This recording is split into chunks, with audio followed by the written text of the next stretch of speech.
tea in my eyes, dog, and I can't see. What up, my tea sipping, repping mother dudes?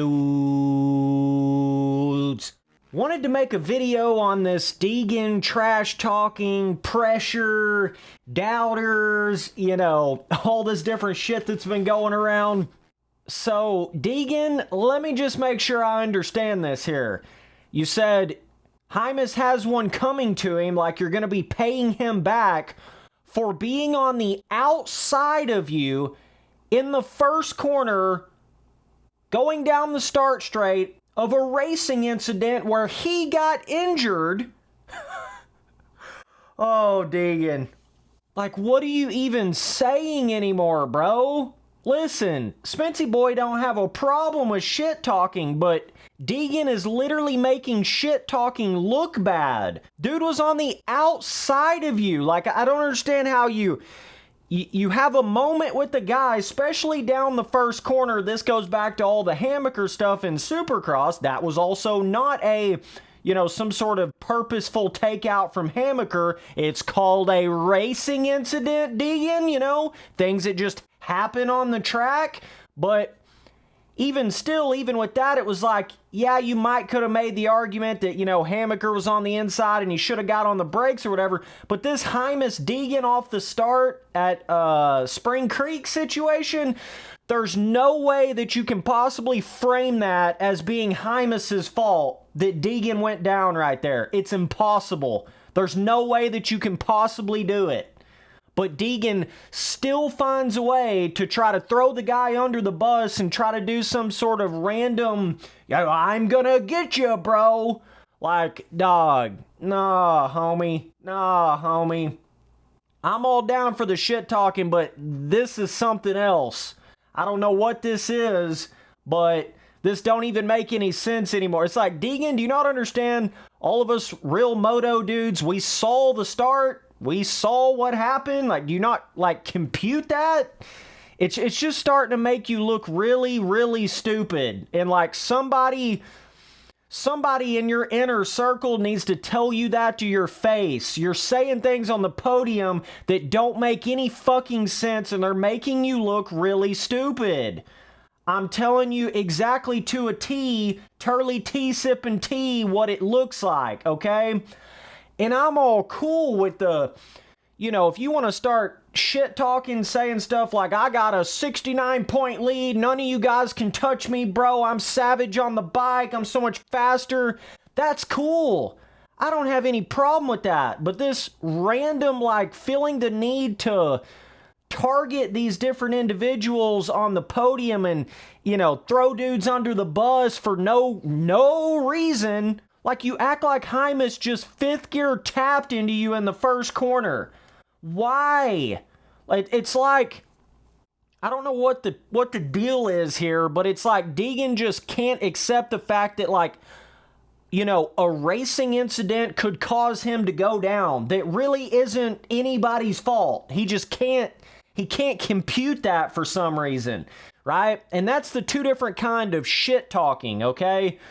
I understand, you know, Deegan's backing it up or whatever you want to call it, and I agree with that. Like, if you're backing shit up, then do all the shit talking you want in generalities where you're just, like, saying things like, you're the best one out there, and Deegan's also doing that as well, him saying he's basically unbeatable. I'm okay with Deegan saying stuff like that. But this random, like, one little racing incident happens on the track, and he wants to act like that dude is the worst guy ever, and he's got to pay him back, and that guy purposely took Deegan out. That's some bratty temper tantrum shit. That's not badass shit talking. All you dumbass fanboys trying to conflict, you're trying to put this blanketed statement over shit talking because you know half of the shit talking that Deegan's done has just been stupid and pointless. It's like, hell yeah, Deegan, I can get on board and become a fan of when you don't have those, you know, super cringe sort of moments on the podium where it feels like you're just shit talking for the sake of it. You know what I mean? And you're just trying to kind of create things out of thin air when there's really nothing there. Like, I'm all down.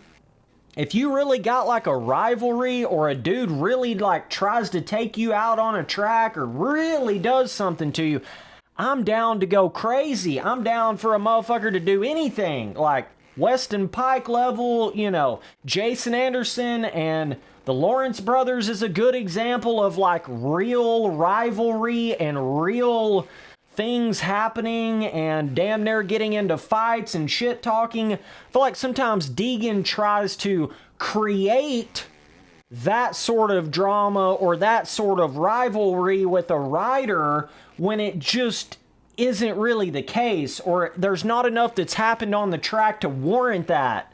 You see what I'm saying? So then it comes off in this really weird kind of like J-Law manufactured kind of way, if that makes any sense. But if I say anything about Deegan shit talking on the podium, oh, Spencer, you're just a crybaby, you're just sad, you're just...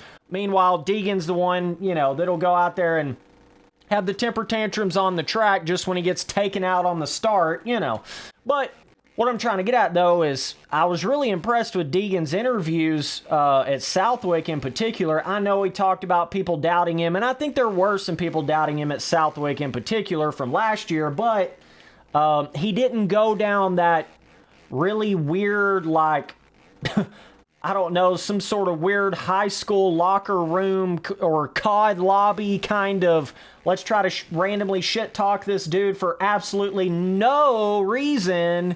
You know, he at least refrained from doing that. And it was a lot, he kind of kept the cringe level shit to a minimum in his interviews. And I could get on board with it, you know? I can become a fan of that Haiden Deegan. Like I say, don't get me wrong. If you got a real rivalry going on, if you got some Anderson, you know, Lawrence Bros situation shit going on, talk yo shit. Right? I'm not telling you not to do it in those kind of situations. A lot of us are not criticizing Deegan just for shit talking in itself. That's not what we're criticizing. We're criticizing the random, for no reason, personal jabs. That's what I feel like the majority of people are actually criticizing. But when you have such a polarizing figure like Deegan, you're either categorized as a complete hater of Deegan or an absolute fanboy of Deegan. And there is no in between. Yeah, you done shit talked, you know, Jimmy, Bobby, Bob Sue, Jim Bob, you know, everybody out there. It's like, come on, dog. Come on now. That's basically the way I would explain it. But everything that Deegan's doing on the bike, and even when he has his interviews that are not just randomly taking those jabs for absolutely no reason, I'm a big fan of that. I'm a big fan of what he's doing on the bike and all that. I truly feel like if Deegan would just tone down a little bit, I'm not even saying a lot, just tone down a little bit of that taking random jabs at every rider out there for no reason, or for random racing incidents on the track, you know, if he can just tone that down a little bit and not try to create some viral, like, drama moment every single time he's getting interviewed, he just becomes a lot more likable. He becomes a lot more relatable. He becomes a lot more respectable. I feel like sometimes Deegan acts like he's the only one that exists on the track. And the you know, the Red Seas are supposed to part going down the start straight. Otherwise, it's Jimmy, Bobby, Bob Sue, Bob Jimmy, Jim Bobby. It's his fault. It's his fault, bro. I gotta take him out, bro. Oh, Deegan. And it's just sad to see because you got the skill on the bike. You know, you're a likable guy. I just don't understand this particular, like, obsession you have with, let me throw this guy under the bus for no reason. Literally no reason. And I know Adam Cianciarulo posted something on this kind of saying, like, obviously that wasn't Hymas' fault, but Deegan rides with a chip on his shoulder and he's just trying to keep himself motivated or whatever. That's just not really a good excuse for being that stupid and saying shit like that on the podium. That's just not... I don't care how much of a shit talker or J-Law or whatever you are, it gets to a point eventually where it's just like, shut up, bro.